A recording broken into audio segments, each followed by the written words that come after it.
Bonsoir à toutes et à tous, il est 22 heures, voici les titres de cette édition.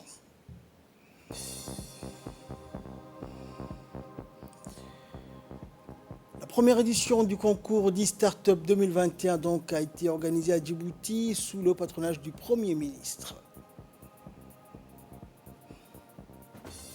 Et dans l'actualité africaine, au cinéma africain, étalon d'or du FESPACO à la femme du fossoyeur du Somalien Ahmed Khadr. Bonsoir à tous. Le Premier ministre Abdelkader Kamel Mohamed a présidé ce matin au Djibouti Palace Kempinski la première édition du concours Start-up organisé par le Fonds souverain de Djibouti. À son arrivée, le Premier ministre et chef du gouvernement par intérim a été accueilli par le ministre de l'économie et des finances, le ministre du budget et par la directrice générale du Fonds souverain de Djibouti. Aussitôt arrivé, le Premier ministre a visité les différents stands irrigués pour l'occasion des stands des 8 finalistes mis en place par l'organe de communication numérique, des dépliants, des cubes à l'effigie de l'événement. Cette première édition d'e-Startup vise à apporter une réponse forte en matière de financement de projets par une contribution significative de la part du Fonds souverain de Djibouti et de ses partenaires. Au total, 8 lauréats finalistes ont été retenus, à savoir Zeta Corp, iCode Camp, EcoFarm, Sultan Al-Nouri, Djib Energy Service, Haroun Protein et Drive. 3 prix à gagner pour cette édition du concours. Le premier prix, un montant de 10 millions de nos francs avec un accompagnement du projet pendant 6 mois. Second prix, un montant de 7 millions avec un accompagnement également du projet durant 6 mois. Et enfin, troisième prix, prix de l'espoir, pour un montant de 5 millions avec un accompagnement également du projet durant 6 mois. Et plusieurs membres du gouvernement, le président du conseil administratif du FSD, la directrice générale et des diplomates accrédités à Djibouti ont pris part à cet événement. d'e-Startup vise à investir dans des projets innovants et structurants qui apportent une réelle valeur ajoutée au pays et favorisent une croissance économique durable et soutenue notamment par la création d'emplois, l'amélioration de la qualité de vie et l'accroissement des performances socio-économiques. Et entamant la série des interventions, le président du conseil d'administration du Fonds souverain de Djibouti a mis en exergue l'importance de la tenue d'un tel événement par le Fonds souverain de Djibouti. On l'écoute. Cette belle initiative vise à soutenir les nouvelles sociétés porteuses des projets innovants en leur apportant un suivi, un accompagnement et une expertise technique et surtout un appui financier. En ma qualité de président du conseil d'administration du Fonds, je peux vous assurer, Monsieur le Premier ministre, que nous assumons avec abnégation, dévouement et compétence les directives que vous avez fixées au FSD. Et aujourd'hui, nous concrétisons avec succès l'une des missions confiées, celle visant à soutenir les jeunes Djiboutiens dotés de talents et de capacités et qui ont compris que le pays a besoin de ces forces vives. Ces entrepreneurs qui créent les richesses en s'insérant dans le monde des affaires résorbent en partie les problèmes de sous-emploi que vivent la plupart des pays en voie de développement et en grande partie les pays du continent africain. Je vous rappelle, Monsieur le Premier ministre, que l'Afrique est le seul et unique continent au monde où la croissance économique participe peu à la réduction de la pauvreté et encore moins à la création d'emplois. Et comme vous l'avez fixé par le passé, le Fonds souverain de Djibouti est bien une institution au service du développement. Le FSD, il est né de la vision 2035. Cela a été souligné dans toutes les excellentes allocutions qui m'ont précédé. Est un véhicule d'investissement qui a vocation à être un puissant moteur de croissance économique pour Djibouti, capable de transformer la trajectoire de développement du pays à moyen et long terme. Et cela grâce à un paradigme spécifique, mobilisant le modèle du co-investissement avec le secteur privé national et international. Ce modèle qui constitue une alternative à l'endettement public pur dans une certaine mesure. Le FSD poursuit 4 objectifs. Développer des projets d'investissement dans les secteurs prioritaires, définis par la loi Vision 2035, en y attirant des investisseurs nationaux et des leaders internationaux. contribuer à améliorer la performance des entreprises publiques qui lui sont transférées en portefeuille. Et enfin, fructifier les réserves financières nationales pour générer une épargne intergénérationnelle et créer de la richesse à long terme. Et pour sa part, le ministre du Budget, Abdelkarim Adencher, s'est réjoui de cette idée de concours des start-up où 8 jeunes Djiboutiens et Djiboutiennes concourent. Il a affirmé donc que cela donc va permettre de créer une richesse et des entreprises. On l'écoute. Mon ministère soutient cette heureuse initiative qui vise à appuyer et à accompagner les nouvelles entités commerciales et industrielles, porteuses des projets innovants et qui vont ainsi booster l'économie nationale. Merci. Créer des richesses, soutenir la croissance, offrir des emplois afin d'aider et améliorer le quotidien de nos populations s'insère parfaitement dans les objectifs du gouvernement.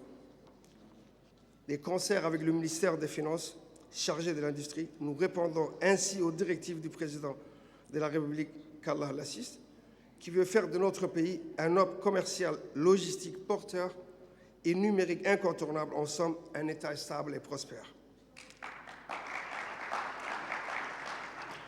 Nous traduisons en action concrète la vision du chef de l'État, Vision 2035. La rigueur budgétaire est un moyen de nous assurer la marge des manœuvres nécessaires pour nous doter des outils de développement dont nous avons besoin.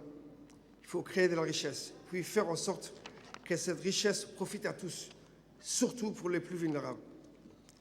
Le rôle du Fonds souverain de Djibouti, créé il y a bientôt 1 an, démontre au travers de cette initiative qui nous unit aujourd'hui à avoir joué un rôle dans l'appui au développement social et économique, en privilégiant l'appui au secteur privé, en détectant les porteurs des projets, acteurs des secteurs prioritaires, en investissant de ces fonds mis à la disposition par l'État et en accompagnant ces nouveaux entrepreneurs pour se lancer en affaires et dans la recherche des potentiels investisseurs ou acteurs clés dans l'amorçage et le démarrage d'entreprises. Notre mandat est de mettre en place les conditions favorables à l'entrepreneuriat et celui du Fonds de garantir le développement des projets d'investissement dans les secteurs prioritaires de Djibouti, en accompagnant les entreprises privées et notamment les créateurs d'entreprises. La performance économique de Djibouti repose en grande partie sur la vivacité de l'entrepreneuriat. Djibouti doit miser sur les entrepreneurs d'expérience et des jeunes qui ont des idées nouvelles et des projets d'entreprise à concrétiser. Et de son côté, le ministre de l'Économie et des Finances donc, a indiqué que la création de sa propre boîte était possible pour les jeunes de notre pays. Il s'est dit confiant que notre jeunesse donc, peut se prendre en charge et créer de la richesse. On l'écoute. Je suis très heureux et honoré de pouvoir participer à cet événement, une première du genre, car le premier concours lancé par le Fonds souverain de Djibouti. Jeune et récente institution que le président de la République a décidé de créer pour orienter les ressources financières de Djibouti vers des investissements stratégiques pour le développement du pays, mais surtout pour permettre d'économiser pour les générations futures. Ce n'est nullement un hasard si le premier investissement de cette institution, aussi symbolique soit-il, a été l'organisation d'un concours mettant à l'épreuve le génie de nos jeunes entrepreneurs afin de tirer d'eux le meilleur projet bancable. Ce fut également le choix du chef de l'État de donner la première chance aux jeunes qui constituent une pierre angulaire du projet de société sur lequel le chef de l'État a été récemment élu. Ce faisant, le gouvernement, sous le leadership du chef de l'État, fait définitivement le choix de la jeunesse inventive, créatrice et innovante pour préparer notre pays aux enjeux complexes de l'avenir. Vous n'êtes pas sans savoir que 70% des métiers à venir sont à créer. Et nombreux emplois existants au jour d'aujourd'hui n'existeront plus sur le court terme, y compris, c'est-à-dire dans les 5 années à venir. Donc il nous faut redoubler d'efforts, d'imagination et d'innovation par l'entremise d'une jeunesse qui est suffisamment créatrice. Ainsi, et en mettant à l'honneur les 8 projets de création d'entreprises innovantes, nous faisons ici l'éloge de notre jeunesse qui a fait preuve d'audace et d'imagination dans leur création. Et enfin, clôturons la série des interventions. Le Premier ministre s'est réjoui d'avoir parrainé cette première édition qui apporte une réelle valeur ajoutée au pays et favorise une croissance économique durable. Je tiens tout d'abord à saluer ceux qui ont donné corps à ce projet, l'ont initié ou soutenu, qui nous ont ainsi permis de réunir pour célébrer ensemble cet événement. Je veux aussi saluer, en attendant de pouvoir féliciter le lauréat, tous les candidats et nominés qui ont concouru pour ces trophées. Nous prouvons aujourd'hui que la démarche du Fonds souverain de Djibouti, inaugurée il y a tout juste un an, a su prendre son essor. En effet, les activités du FSD ont été officiellement lancées le 14 septembre 2020 et je constate avec beaucoup de satisfaction que l'une des missions confiées au Fonds souverain se concrétise. Nous pouvons affirmer sans embâche qu'à travers cette cérémonie, l'on entrevoit que la ferme volonté de l'État de voir se concrétiser ses objectifs de développement dans le cadre du plan stratégique est sur la bonne voie. Le FSD a pour mandat de répondre aux besoins impératifs du pays en attirant des investissements stratégiques, notamment dans les secteurs de l'énergie, des infrastructures, de l'industrie, de la pêche, du tourisme, de l'agriculture ou des services financiers. Le rôle du FSD est de contribuer au développement économique de Djibouti, y compris la consolidation du capital humain, et constituer une épargne intergénérationnelle. Mesdames et Messieurs, l'épidémie du coronavirus nous a fait prendre conscience de la trop grande interdépendance des États et à tous les niveaux du fait de la mondialisation, de contamination à l'échelle planétaire, avec son corollaire de décès, des risques de blocage des économies, des freins imposés aux échanges commerciaux, aux flux financiers. Ces contractions sont d'une grande ampleur pour les pays en développement. Dans ce contexte, Djibouti doit pouvoir se construire en mobilisant ses forces vives, c'est-à-dire sa jeunesse. En effet, le capital humain est un facteur crucial du développement socio-économique de toute économie qui vise le progrès, et cela passe par deux domaines importants, la formation et l'éducation. Dans l'actualité également, une fin en apothéose pour la première édition de la compétition estivale 2021 et c'est sous l'égide de la ministre de la Jeunesse et de la Culture, Dr Hibo Moumine, que le Palais du Peuple a abrité ce matin la cérémonie de remise de prix pour les heureux gagnants de la compétition estivale inter-CDC qui avait débuté au mois de juillet dernier. Cette cérémonie donc s'est déroulée en présence de la maire de la ville de Djibouti, du président et vice-président de la commune de Balbala, du président du conseil régional d'Obok, ainsi que de plusieurs autres personnalités officielles. La cérémonie, ponctuée donc par différentes activités, s'est clôturée par la remise des trophées et attestations aux heureux jeunes gagnants.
Dans une importante intervention prononcée à l'occasion de cette cérémonie, la ministre de la Jeunesse et de la Culture a longuement insisté sur la préservation de la culture ainsi que sur l'interconnectivité entre la jeunesse, la culture et les CDC qui forment les maillons forts d'une même chaîne qui vise à promouvoir la jeunesse djiboutienne.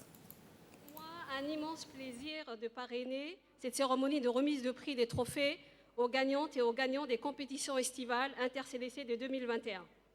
En effet, cette manifestation conclut la première grande action organisée dès la prise de fonction du nouveau département de la jeunesse et de la culture, créé par son Excellence le Président de la République.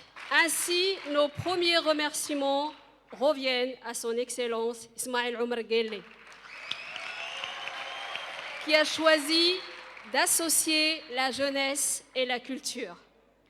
Plus de 700 jeunes filles et jeunes garçons, représentant presque tous les CDC de la capitale et des régions de l'intérieur, ont participé à cette première compétition inter-CDC. Plusieurs disciplines artistiques étaient au menu, et ceci afin que chaque jeune puisse s'exprimer, et je tiens à le signaler, librement. Donc l'art s'épanouit quand elle s'exprime librement sur la scène des CDC. Il en a résulté une participation massive et ininterrompue de jeunes, en individus ou en groupe, plus précisément 33 groupes folkloriques, 23 danses modernes, 21 troupes de théâtre et enfin 10 comédiens se sont inscrits à cette compétition. Cette forte participation témoigne que dans chaque quartier, chaque région, chaque localité existe des talents, existent des artistes et qui ne demandent qu'à développer leur art. C'est à nous de donner des opportunités multiples et diverses à ces jeunes pour épanouir leurs talents dans n'importe quelle discipline et initiative. Mon département donc s'engage à tout mettre en œuvre pour que les activités destinées à la détection de nouveaux talents soient favorisées. L'un des objectifs de ce concours inter-CDC, c'est aussi la redynamisation des activités culturelles et artistiques de CDC. Et on peut dire que grâce à cette compétition, l'objectif fut honoré à juste titre. Et grâce au concours et au travail de tous les collaborateurs et les participants, on peut dire que c'était une réussite. Et à l'occasion du 76e anniversaire de l'Organisation des Nations Unies, célébré donc aujourd'hui, le représentant du système des Nations Unies à Djibouti, Eric Overvest, a dans une allocution déclaré que les Nations Unies amplifiaient leurs programmes communs et réaffirmaient les buts et les principes de la charte de l'organisation. Nous l'écoutons. Aujourd'hui, c'est la journée des Nations Unies. La journée mondiale des Nations Unies est célébrée chaque année le 24 octobre. Et c'est l'occasion de réaffirmer en fait notre engagement profond pour les valeurs des Nations Unies qui sont la tolérance, le respect, la solidarité pour la paix et la sécurité internationale dans le monde. Comme vous le savez, les défis et les menaces dans le monde actuel sont d'ordre multidimensionnel comme le changement climatique, la cybercriminalité, les inégalités croissantes. Et donc ça demande une approche et des solutions qui sont aussi multilatérales.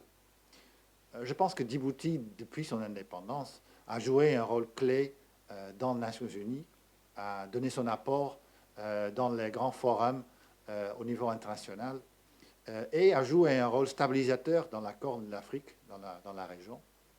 Également, montrer un exemple par rapport à la mise en œuvre des conventions, des résolutions des Nations Unies, entre autres pour le Compact global pour les migrants et pour les réfugiés, dont Djibouti a déjà mis en place un cadre législatif pour mieux protéger les réfugiés, donner accès à la santé et l'éducation. Ce sont des bons exemples qu'on souhaite que d'autres pays aussi vont suivre. Les Nations Unies, ici à Djibouti, sont là pour soutenir les objectifs, l'atteinte des objectifs de développement durable. Nous souhaitons améliorer les conditions de vie, notamment des personnes les plus vulnérables, les personnes en situation de pauvreté. Deuxièmement, on est là pour mieux protéger et préserver la biodiversité et pour mieux répondre aux conséquences des changements climatiques et pour mieux être préparé pour répondre aux changements climatiques à Djibouti. Et troisièmement, pour renforcer les capacités pour mieux planifier, mieux mettre en œuvre les politiques, les stratégies, les plans d'action pour un développement socio-économique qui est durable et qui est conforme également avec les conventions, avec les normes et les standards internationaux. Et c'est pour cela que nous mettons à disposition de Djibouti toute l'expertise du système des Nations Unies. Nous sommes présents ici à travers une dizaine d'agences, mais également avec une vingtaine d'agences qui sont engagées, soit présentes ou non résidentes ici à Djibouti. L'autorité intergouvernementale pour le développement va démarrer son processus de validation du rapport national de base sur l'économie bleue pour les États membres de l'IGAD. Et c'est sous la supervision et le pilotage de la direction agriculture et environnement que la ville d'Arta, en République de Djibouti, a eu donc l'honneur de servir de point de départ au lancement de ce travail qui s'effectuera dans plusieurs villes de la région de l'IGAD.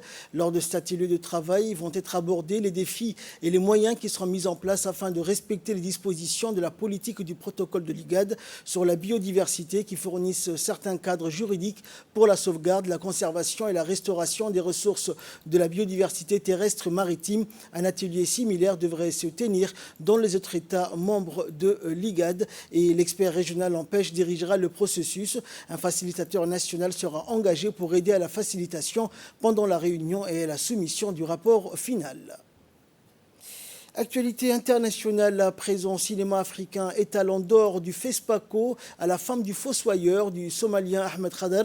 Le réalisateur somalien Ahmed Khadar a remporté hier samedi l'étalon d'or du Yenenga du 27e Festival panafricain du cinéma et de la télévision de Ouagadougou, le FESPACO, pour son film La femme du fossoyeur. Tourné en 2021, La femme du fossoyeur raconte l'histoire d'un couple amoureux, Gouleid et Nasra, qui vit avec son fils donc Mahad dans les quartiers de Djibouti. Mais l'équilibre de cette famille est menacé parce que la mère est malade et son mari fossoyeur n'arrive pas à gagner assez d'argent pour couvrir les frais de santé. Ce film relate les batailles d'un homme pour sauver sa compagne, pour garder sa famille unie. Le jeune réalisateur de 40 ans n'a pas pris part à la cérémonie de clôture du festival dans la capitale burkinabé. Le président du jury qui lui a décerné le prix, le Mauritanien Abdurrahman Sissako, a déclaré que pour tout cinéaste africain, c'est le plus beau prix qu'on puisse avoir. C'est toute une fierté.